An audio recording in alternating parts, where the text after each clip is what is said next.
Do you believe in the perfect person theory? You know, the idea that the right person is out there for you somewhere, like true love and all that. There are a lot of people in the world, so happenstance is bound to bring those who complement each other together eventually, yeah? Well, even if that isn't true, it can definitely be applied to fiction. Not just for the people in the story either. You can craft a character who's the ideal match for the story itself if you're skilled enough. Have you ever watched or read something and just thought, man, this would be so much better if this character just acted like this instead of this? Of course you have. Happens all the time. But fear not, there's a light at the end of this long, mediocre tunnel. Allow me to introduce you to a character who not only entertains, not only compels me to care more than any other, but one who fits so perfectly within the themes, drama, and overall message of my favorite story that it feels like divine intervention. By process of elimination, you should already know who she is, but it bears saying regardless. Nagisa Furukawa is perfect. For me.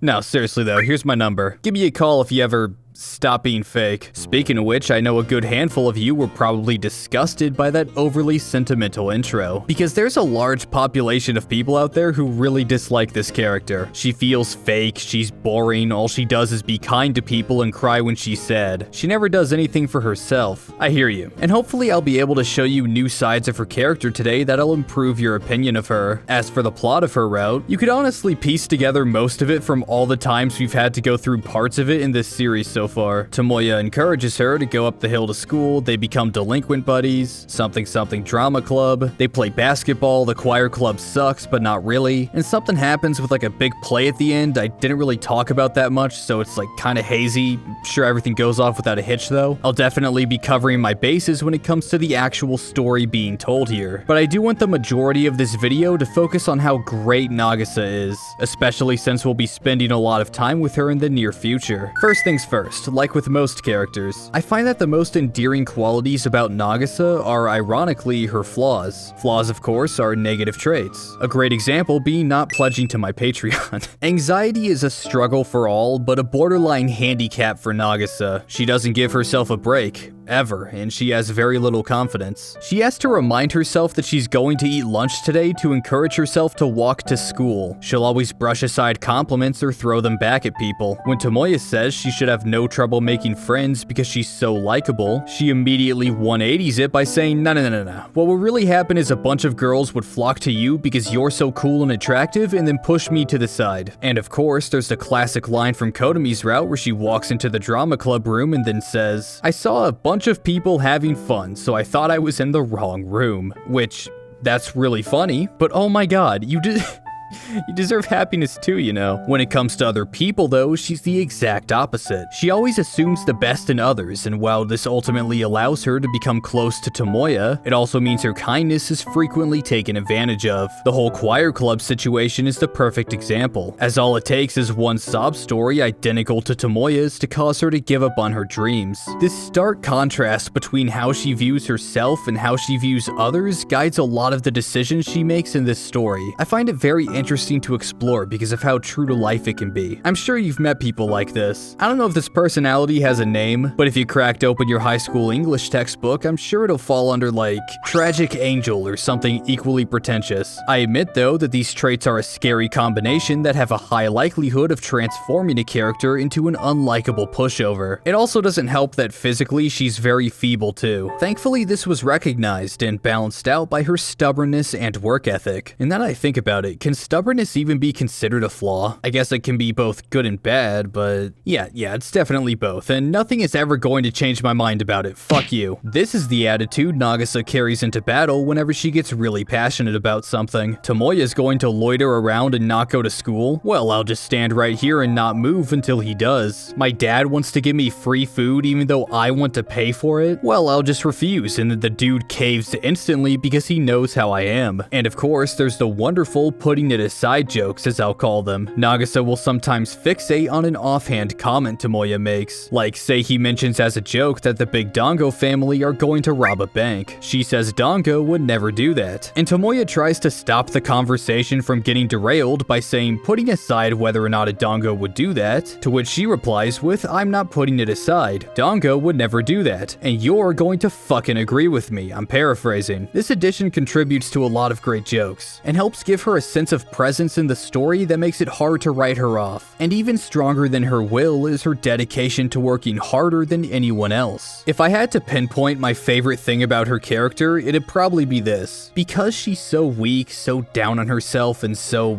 for lack of a better word, stupid, she takes it upon herself to overcome her weaknesses by giving it her all, regardless of how much she can feasibly give. And the best part is, they never really dwell on it. Tomoya or some other character will make a comment about how Nagisa is growing or she really is doing her best, but there isn't that constant hammering down of "oh my god, you're so amazing" that plagues so many mediocre stories. These isolated incidents without excessive fanfare make it feel more real, like you're standing right beside the characters, and observing these admirable qualities that it feels like the rest of the world is missing out on. It's things like hearing her worn out voice the day after she rehearsed for the drama club information session for hours. The way her laser focus on her play leaves no room for any outside sensory input. The level of courage and determination it takes for her to major spoiler, and especially to super major spoiler for something I'm not even talking about today. Believe me, we'll get to both of those. This mix of traits keeps her interesting and far from annoying in my eyes. She's anxious and too trusting, but she's stubborn and still thinks for herself, influencing the people around her like any normal person would. Her dedication to her work is admirable, and now that we've established how great she is as an individual, now we get to talk about how she gets even better when combined with all the other characters, particularly Tomoya. I know I said that was true for all of Clannad's characters, but it's especially true for Nagisa. Now, we know Tomoya. Basically take everything I just said about Nagisa and flip it upside down. Trusting and openly kind? No. Are you gonna be my new friends? No. But in this case, opposites attract. One of the many reasons why I recommend people do Nagisa's route last is because you get to see how differently Tomoya treats her compared to every other character in the game. A fun detail is he gives his name to her without being asked. While in every other route, when he meets a new character, it's always, "What's your name?" "Okazuki." "What's your first name?" Then something along the lines of, "Why should I have to tell you that? Whatever, it's Tomoya." He's awfully forward about liking her, and not in the lustful Masai route way, like genuinely.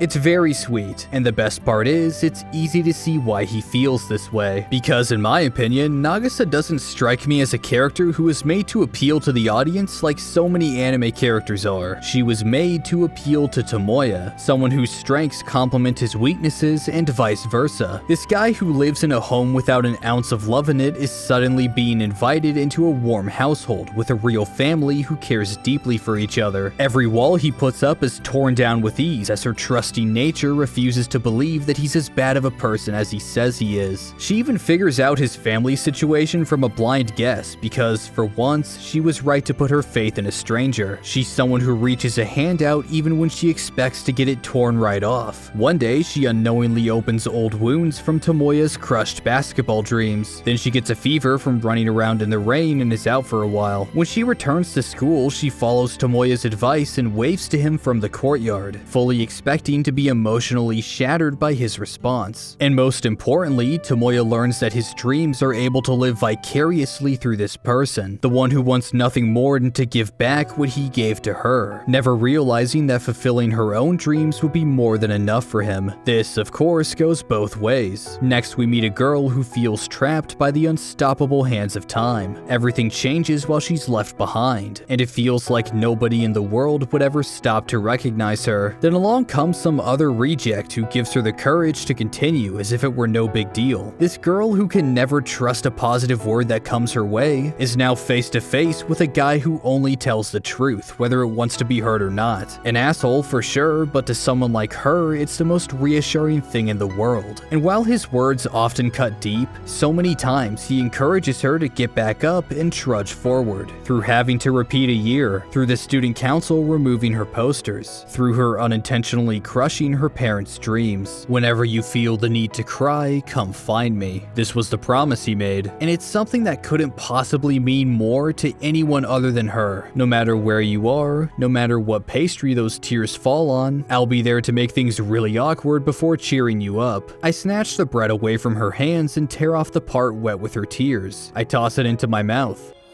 I'm not sure what she thinks after seeing that. It's just, I felt like drinking her tears, that's all. You know, you might be an idiot, but that's fine. Because I'm an idiot too. We're in the same place. A place far away from all those people who are good at getting on in the world and playing politics. It's not the most glamorous place in the world. It's certainly not one people envision when they think of an ideal life. But seeing them there, in this place, supporting each other every day, it makes me believe that these two can climb to the same heights as the so-called winners of the world. So when I see the yes or no prompt to the question, is Furukawa just a curiosity to me, quite frankly, it offends me that they even asked. Look, I know it sounds like I sit around every night drawing hearts out of flowers around framed pictures of these two, but it's not like that, really. I only do that like twice a week. And even so, you all know me. Nagisa will always be second place to this purple-haired charm factory right over here. It turns out I'm pretty caring. Go ahead. Why did you make it sound so genuine, you asshole? But I will concede, Nagisa is just the perfect choice for him, and their romance is on God one of, if not the best that I've ever seen. And if you know media, you can tell that by way of me being a living, breathing creature on this planet, I have heard hundreds, if not thousands of romance stories. Of course, things go beyond the special bond these two share. This route is just the prologue to something greater, and knowing Clannad, the seeds for it are planted far in advance. There's so much going on here that I'd like to drop a cliche-ass where to even begin, but that decision was already made for me, because the first spoken lines you ever hear in this game also happen to be some of the most important. Do you like this school? I really like it, but I know that sooner or later everything changes. The fun things, the happy things, all of it. Nothing can stay the same forever. Even if things change, will I still be able to enjoy it here? Keep this question in mind, especially as we move on to the actual final part of this story. It's not just about school, but I'm sure you get that. You're smart. You know what a microcosm is. Tomoya's advice to her in these moments is rather interesting, given that eventually he'll find himself in a situation where he'll desperately need to practice what he preaches. You just have to find more things that are fun, more things that make you happy. That's all. That can't be too hard, right?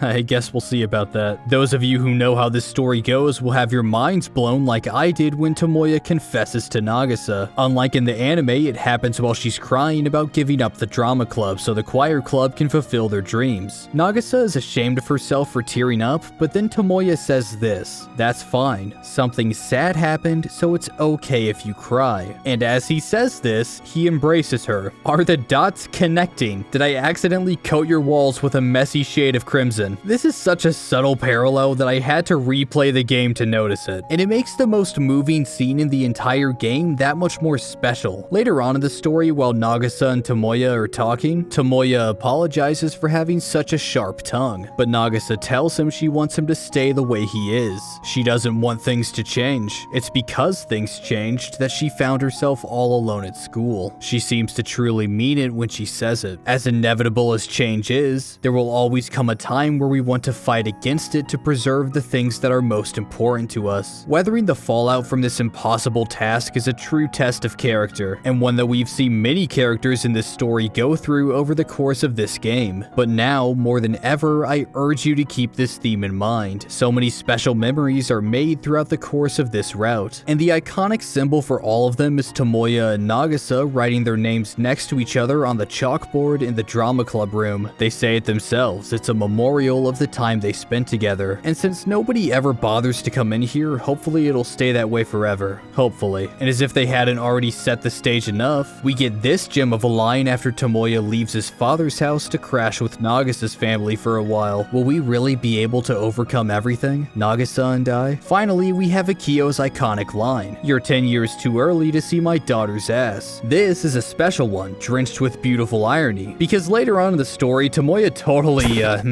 wait.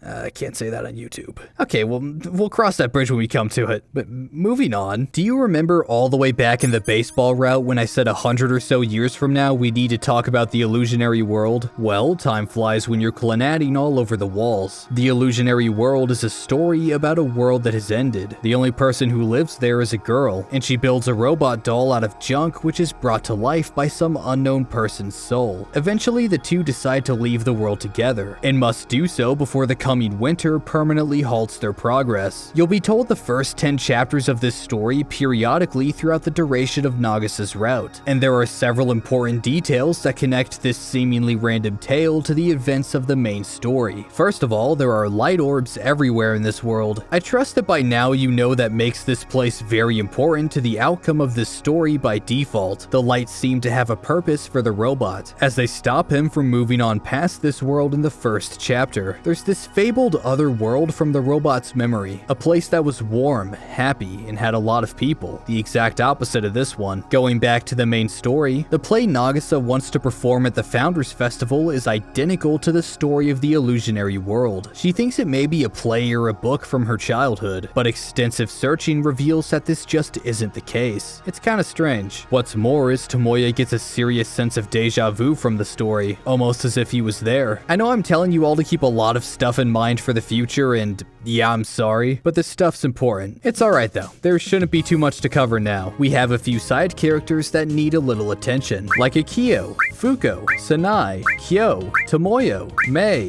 Yusuke, Sunohara, everyone in the choir club, Komura, Naoyuki. Fuck my life. Alright, let's rapid fire this. We'll be dealing with Akio and Sanai later on. For now, just know that they have a secret they're keeping from Nagisa. And also, they're hilarious as always and make this route 100 times more entertaining. Fuko's condition is brought up in this route, which plants a small seed which will hopefully bear fruit in due time. If you'll remember, Fuko's route kind of ended on a cliffhanger, and I kind of hinted at the fact that they would resolve this eventually. Kyo is important because she's the only morally, and hopefully when I'm done with it, legally acceptable choice for your basketball partner. I think that I have to specify that that was a joke. Anyways, I chose Tomoya because I had never picked her for basketball before. And as much as I appreciate the relationship she has with Nagisa and the funny moments that come from this choice, it's still an unacceptable sin, as we'll learn in due time. If you ever play through this route, on April 28th, make sure you choose search the new school building, look around the 3rd floor, then explain. You'll thank me later. Anyways, the actual basketball game is cool. Mess around with the other options all you like, but I urge you to finish your completed save file with Kyo. Also, the symbolism of Tomoya making an awkward shot thanks to Nagisa's encouragement that ends up making it in the end is real good. Mei shows up in this route, which, cool. It's basically the same interactions she has with everyone in the anime. She's a fun character, so it's good to see her. Sunohara is the same goofy boy he's always been, but I think his interactions with Nagisa help shine a light on both of their personalities since they're such polar opposites. I always love the bit where Sunohara is all, I'm gonna beat the shit out of the choir club, and then see Nagisa go nuts about it. Komura's here, just like with Mei, it's great to see him, even if he isn't the most important character. The choir club, like I said above, ignite one of the major conflicts in this route, and they may or may not be semi-important later on. But two people I can't beat around the bush about are Yusuke and Tomoya's father. They are extremely important, and while not much has changed from what I've already told you about them just yet, they'll pull a Clannad soon enough. Also, as I briefly mentioned, Tomoya became further estranged from his father and is living at Nagisa's place now. At said place, Akio tries to prevent Tomoya from snooping around and looking for the illusionary world story, in fear that he might find something else, his and Sanai's past. See, he used to be an actor and Sanai was a teacher. Their busy jobs prevented them from spending a lot of time with Nagisa, even though back then she was as frail as she is today. She ended up getting very sick while they were out and almost died. However, by some miracle, she survived. From then on, the two vowed to give up their dreams and switch careers to something that would allow them to be with her, and thus the bakery was born. Although Nagisa doesn't know it, they've resigned themselves to living out their dreams vicariously through her. Sound familiar? Well, regardless, knowing her, she'd blame herself for what happened, so they hid it away, and Nagisa would never uncover the hidden truth of... Alright, that's my cue to stop talking. Photo albums, journals, their entire history laid bare in front of her, and immediately she connected the dots. Seeing as how she's unusually perceptive when it comes to other people's feelings. A deep depression takes over, and just before the Founders Festival too. Uncertainty clouds the air as Nagisa's performance draws ever closer, and it'll stay that way all the way up until she steps out on that stage. Unless of course you were a bitch and told Akio he's a bad father. Anyways, instead of doing her play, Nagisa recalls the dream she feels responsible for destroying and begins to cry. Ugly cry, in front of everyone. It's a very uncomfortable scene, especially in the anime, but in a good way. And seeing that she can't just brush this aside and be happy because of the guilt, Akio and Tomoya, thanks to the player of course, decide to clear up this misunderstanding. They scream out to her, saying that her dreams are now theirs, because that's what families are. That's how they support each other. That's the happiness they've chosen to pursue. After it sinks in, Nagisa gains the courage to perform her play. It really is quite similar to the illusionary world story. And towards the end, the girl and the robot decide to travel to a different world. One that's warm and happy and has lots of people, like the one the robot used to know. Whether or not they end up singing Dango Daikazaku when they get there though, well, that might have been shoehorned in there by Nagisa. Or maybe it's another instance of really good foreshadowing. Who can say? I've actually never played this game before. This isn't the case for Nagisa though, who looks like she'll be starting her third playthrough of senior year pretty soon. She got sick again. Same mysterious illness, same awful symptoms leaving her bedridden, same ineligibility for graduation knocking on her door. And unlike the acquaintances she had last time this happened, Tomoya feels deeply affected by this. Time is forcing him to change and move on, while leaving Nagisa behind in the same awful situation he first found her in. I couldn't even imagine repeating 1 year of school, always being paranoid about who knows, sitting through lectures you've already had, wasting your precious time away, and going right back to square one in terms of your social life. Regardless of the circumstances, I'm willing to bet that it feels downright demoralizing. I can imagine that this was what was going through Tomoya's head as tears trickled down his face after graduating. He goes so far as to say that he should have repeated 2 just to stay with her. He was always waiting for his life to change, for anything to come along and make some kind of impact. But now that he finally found happiness through Nagisa, he wants everything to come to a standstill, regardless of how impossible that is. Does that sound familiar? Yeah, you get it. And what does she say to all this? I'll try hard for another year.